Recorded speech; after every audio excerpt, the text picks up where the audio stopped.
twongeye kubaha ikaze inshuti bakunzi ba Fab TV mudukurikira umunsi ku munsi. Uyu ni wa mwanya rero cyangwa se uyu ni wa mwanya tukugezaho amakuru agezweho, amakuru ajyanye n'ibiri kubera mu karere, aho tukugezaho amakuru ari kubera muri Kongo cyangwa ajyanye n'intambara ibera mu gihugu cya Kongo, tukakubwira uko amahanga bivugaho ndetse n'igihugu cy'u Rwanda gikunda kugaragara cyangwa kuvugwa muri iyi ntambara, ibyo kigezeho. Iyi ni Fab TV rero, tugiye kuba twakubwira uburyo amakuru aramutse kuri aya masaha, kuri iyi tariki ya 8 y'ukwezi kwa gatatu 2025.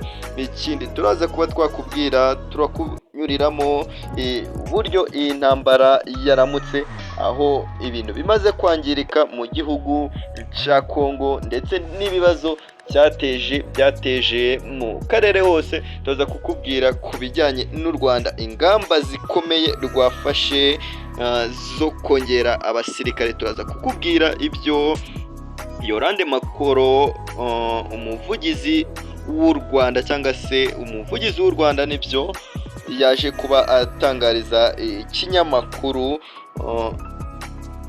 cya CNN. Tugiye kuza rero tubikubwire mu buryo burambuye. Wowe icyo usabwa nta kindi, kanda subscribe aho ngaho hepfo, ukande no kukazogera kugira ngo uzajye ubona ibiganiro byacu bikugerereho ku gihe. Tubiseguraho ko twari tumaze umunsi tutabakorera inkuru, ariko twagarutse kugira ngo tubikunyuriremo umunsi ku munsi, tukubwire amakuru agezweho. Turahari, twabonye uburyo bwo kubona amakuru ku buryo burambuye. Rero dukurikire kandi tanga ibitekerezo, utubwire uko ubibona. Twihuse rero, mu ntangiro tukunyuriyemo muri makeya buryo iyi ntambara ihagaze mu ntangiro za Werurwe 2025. Intambara hagati y'ingabo za leta ya Repubulika Iharanira Demokarasi ya Kongo FARDC n'umutwe wa M23 yakomeje gukaza umurego mu burasirazuba bw'igihugu, cyane cyane mu mijyi ya Goma na Bukavu. Ku itariki 27 Gashyantare 2025 mu mujyi wa Bukavu habaye ibitero by'ibisasu byahitanye abantu basaga 11, abandi 65 barahakomerekera ubwo habaga inama y'abayobozi umutwe wa M23. Ibingibi rero umutwe wa M23 washimangiye ko ibitero cyangwa se igitero cyakozwe n'ubutegetsi bwa Kongo, mu gihe perezida wa Kongo Felix Tshisekedi yashinje ingabo z'amahanga kuba inyuma y'iki gikorwa.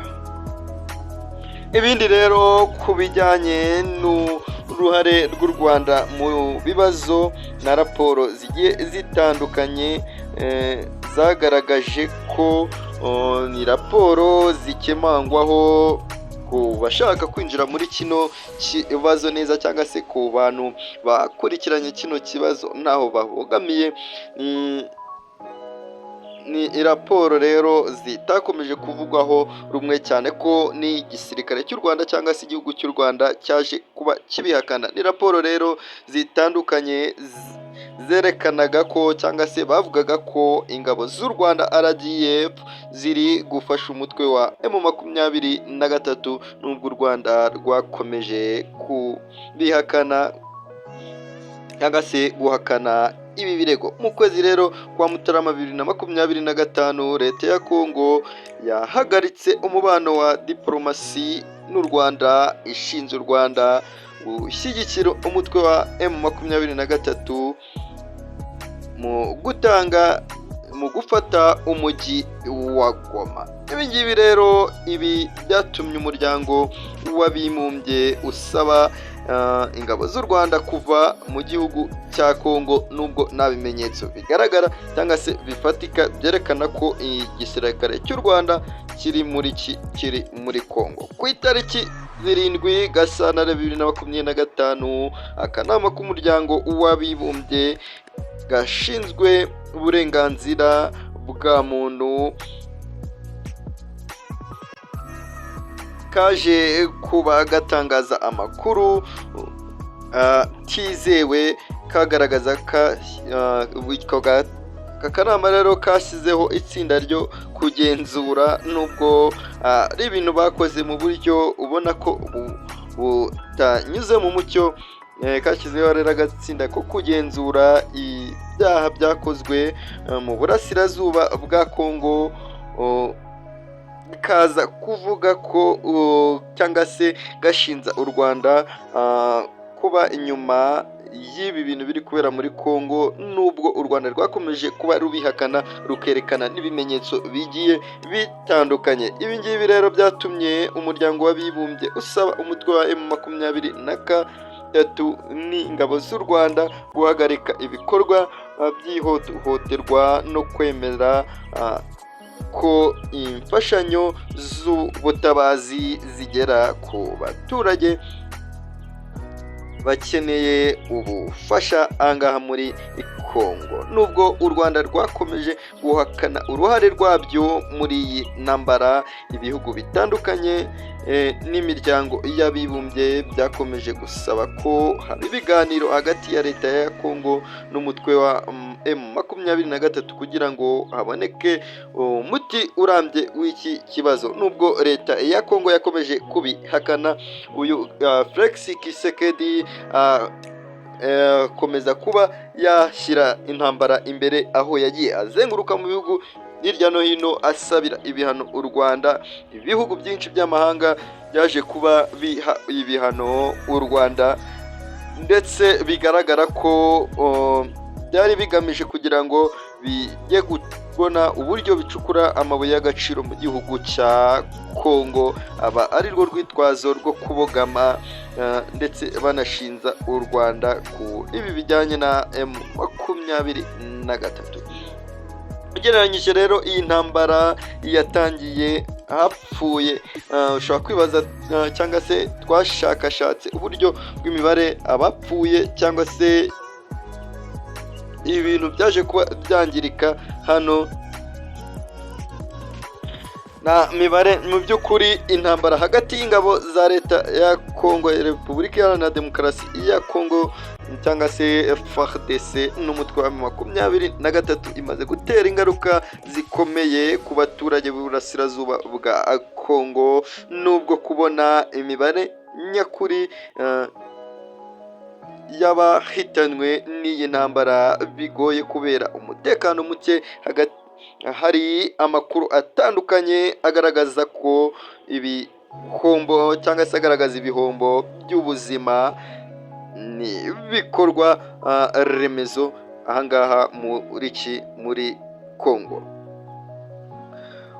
Umubare w'abapfuye rero mu kwezi uwagaragaye cyane ni ibiherutse kuba twakubwira, ariko tongera kukubwira ko hari ibihumbi byinshi yaba ku mpande z'abarwana cyane ku ngabo za Kongo n'iriya mitwe bafatanyije zaje kuba ziburira ubuzima muri no mirwano, ndetse n'abaturage benshi bagiye batandukanye, nk'uko ejo bundi mu kwezi kwa Gashyantare 2025 ibyo twababwiye hariya mu mujyi wa Bukavu abaye ibitero by'ibisasu byahitanye abantu basaga 11, abandi 50 barakomereka, muri bo 6 ubu ngubu bakaba ari mu buryo bukomeye. Ibyanditswe rero cyangwa se ibyangiritse umutwe wa M23 wafashe imijyi itandukanye harimo Bukavu, umurwa mukuru wa Kivu y'Amajyepfo, bitera ubwoba abaturage benshi, bamwe bahitamo guhunga, nubwo ibi byaje kuba bigaragara ko uduce ducungwa na M23 ari uduce dutekanye, ari uduce turimo umutekano uko byari bisanzwe, harimo akavuyo no kwambura n'ibindi bikorwa by'ubwicanyi n'ibindi bigiye bitandukanye byaje kuba bihagarikwa n'uyu mutwe wa M23. gatatu. Ibikorwa remezo rero birimo imihanda, ibitaro, amashuri byangiritse cyangwa birafungwa kubera ibikorwa by'ubushyamirane, ariko ibi ngibi M23 yaje kuba ishaka igisubizo nyuma aho yagiye ifungura amashuri, ibitaro bimwe na bimwe, ikaba ishaka no gufungura banki yayo ya M23 baje kuba baha n'izina ryabo. Ibingibi rero akaba ari uburyo bwiza M23 ikora bwo gukemura ibibazo biri hariya mu mujyi wa Bukavu no mu mujyi wa Goma n'utundi duce tugenzurwa na M23 cyangwa se Alliance Congo Fleva cyangwa se AFC. Ikindi rero tutakwibagirwa kuba twakubwira ni ingaruka z'iki kibazo. Abaturage benshi rero bahunze ingo zabo kubera umutekano muke, bikaba byarateje ikibazo cy'ubutabazi muri aka karere. Ibihugu byo mu karere n'imiryango mpuzamahanga bikomeje